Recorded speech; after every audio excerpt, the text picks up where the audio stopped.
strategi. Assalamualaikum warahmatullahi wabarakatuh. Di sini saya dengan kelompok saya yang terdiri dari 4 orang, yaitu saya sendiri, Ziyad Akil, dan kemudian kawan saya Haris Munandar, Wahyu Sahroni, Sifah Fauzia, akan menjelaskan tentang audit TI menggunakan framework COVID 5 ya. Framework COVID 5 ini adalah salah satu framework ya yang banyak digunakan perusahaan, organisasi maupun instansi pemerintahan untuk mengaudit sistem mereka. Kemudian kita ingin menjelaskan apa itu pengertian dari audit COVID 5 ya. Sini COVID 5 adalah sebuah framework atau kerangka kerja yang memberikan layanan kepada enterprise, baik itu sebuah perusahaan, organisasi maupun pemerintahan dalam mengelola dan memanajemen aset atau sumber daya IT untuk mencapai tujuan tersebut ya. Jadi dibuat sebuah sistem. Ketika sistem itu sudah jadi, akan diaudit atau dievaluasi kinerjanya supaya dalam pengolahan dan pemanajemenan aset itu mencapai tujuan yang diinginkan. Kemudian pada COVID 5 ada proses seperti APO 13 Manage Security, DSS 04 Manage Continuity, dan DSS 05 Manage Security Service memberikan, yang mana proses-proses tersebut memberikan panduan dasar mengidentifikasi, mengoperasikan dan memonitor sistem atau manajemen keamanan secara umum. Nah, ini gambaran mengenai proses-proses tersebut dapat dilihat pada gambar ini ya. Kemudian tujuan utama mengembangkan COVID 5 untuk keamanan informasi. Pada sesi ini akan dijelaskan oleh saudara kita, yaitu Haris Munandar. Kepadanya dipersilahkan.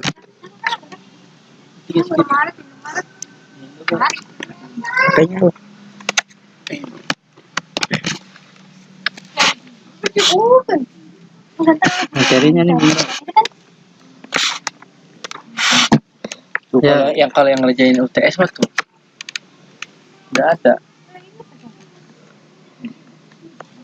Ya, di sini saya melanjutkan materi yang tadi dibacakan oleh saudara Ziyad. Di sini ada tujuan utama pengembangan COVID 5 for Information Security. Yang pertama ada menggambarkan keamanan informasi pada enterprise termasuk. Yang kedua ada responsibilitas terhadap fungsi IT pada keamanan informasi. Yang berikutnya ada aspek-aspek yang akan meningkatkan efektivitas kepemimpinan dan manajemen keamanan informasi seperti struktur organisasi, aturan-aturan, dan kultur. Jadi di dalam organisasi itu harus ada aturan-aturan tertentunya, jadi agar tidak berantakan. Yang selanjutnya ada hubungan dan jaringan keamanan informasi terhadap tujuan enterprise.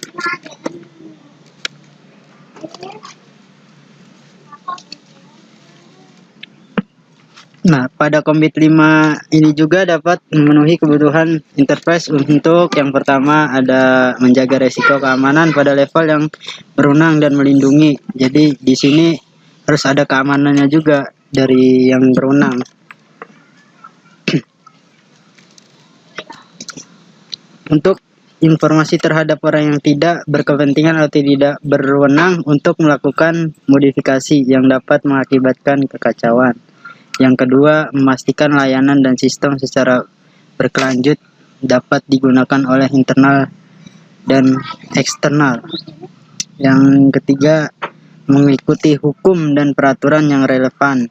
Yang keempat, sebagai tambahan pengembangan COVID 5 for Information Security untuk memberikan fakta bahwa keamanan informasi merupakan salah satu aspek penting dalam operasional sehari-hari.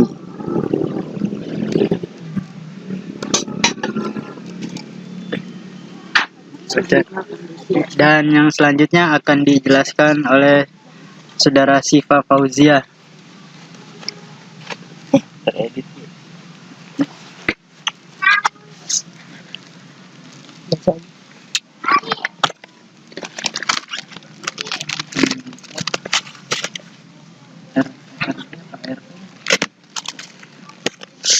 Keunggulan menggunakan COVID-5 for Information Security memberikan sejumlah kemampuan yang berhubungan dengan keamanan informasi untuk perusahaan sehingga dapat menghasilkan manfaat perusahaan seperti mengurangi kompleksitas dan meningkatkan efektivitas biaya karena integrasi yang lebih baik dan lebih mudah.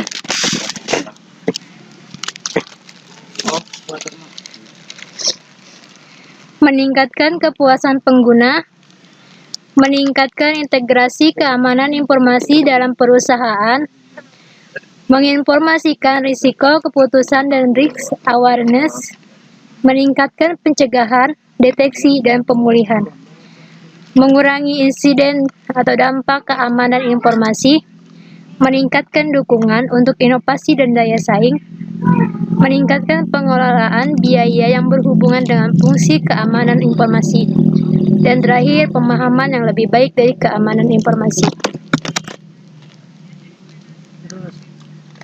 Itu udah berapa slide?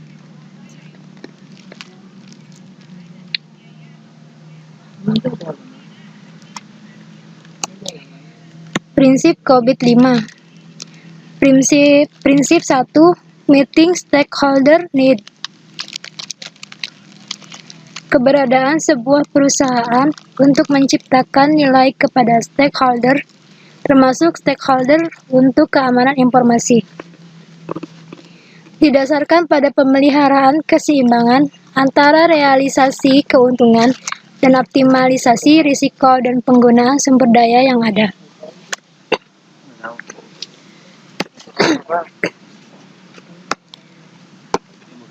Optimalisasi risiko dianggap paling relevan untuk keamanan informasi. Setiap perusahaan memiliki tujuan yang berbeda-beda, sehingga perusahaan tersebut harus mampu menyesuaikan atau melakukan customization COVID-5 ke konteks perusahaan yang dimiliki.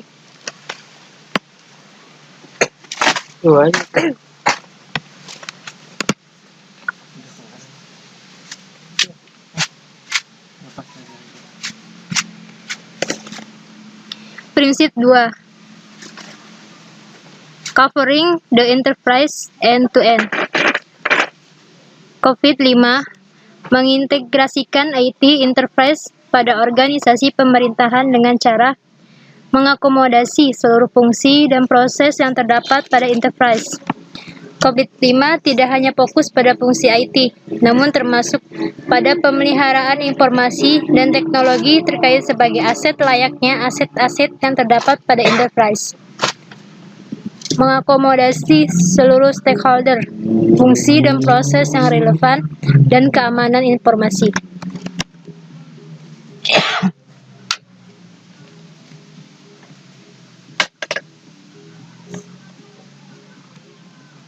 Prinsip 3, applying a single integrated network. COVID-5 dapat disesuaikan dengan standar dan framework lain, serta mengizinkan perusahaan untuk menggunakan standar dan framework lain sebagai lingkup manajemen kerangka kerja untuk IT enterprise.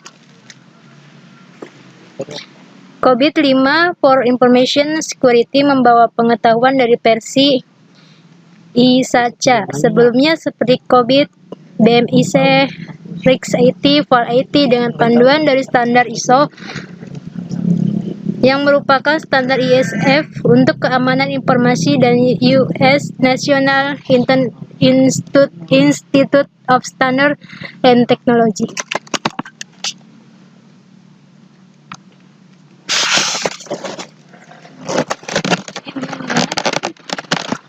Jelaskan gitu. Pasal lagi.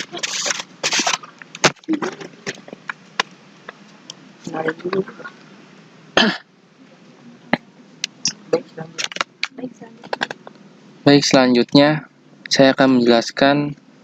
Sebelumnya saya Wahyu Syahroni, salah satu dari kelompok UTS ini. Saya melanjutkan penjelasan dari saudari Syifa Fauzia. Prinsip 4, enabling a holistic approach. Pemerintah dan manajemen perusahaan IT yang efektif dan efisien membutuhkan pendekatan secara holistik atau menyeluruh. Orbit 5 mendefinisikan kumpulan pemicu yang disebut enabler untuk mendukung implementasi pemerintahan yang komprehensif dan manajemen sistem perusahaan IT dan informasi. Enabler adalah faktor individual dan kolektif yang mempengaruhi sesuatu agar dapat berjalan atau bekerja. Kerangka kerja COVID-5 mendefinisikan 7 kategori enabler yang dapat dilihat pada gambar 4 berikut. 7 enabler yang digunakan pada COVID-5 meliputi prinsip, policies, and framework. 2. Proses. 3. Organizational structures. 4. Culture, ethic, and behavior. 5. Information. 6. Service, infrastructure, and application. 7. People, skill, and competency. Prinsip 5. Separating difference from management. COVID-5 dengan tegas membedakan pemerintahan dan manajemen. Kedua disiplin ini memiliki tipe aktivitas yang berbeda, membutuhkan struktur organisasi yang berbeda dan memiliki tujuan juga yang berbeda. COVID-5 melihat perbedaan tersebut berdasarkan sudut pandang berikut. Kesimpulan, COVID-5 framework merupakan kerangka kerja yang dapat digunakan sebuah organisasi, pemerintahan, perusahaan, atau interface untuk membantu mencapai tujuan yang diinginkan. Pada COVID-5 sendiri terdapat bagian yang khusus membahas tentang keamanan informasi yang dikenal dengan nama COVID-5 for Information Security, di mana dapat memberikan panduan secara komprehensif kepada perusahaan terkait aspek keamanan informasi pada sebuah perusahaan.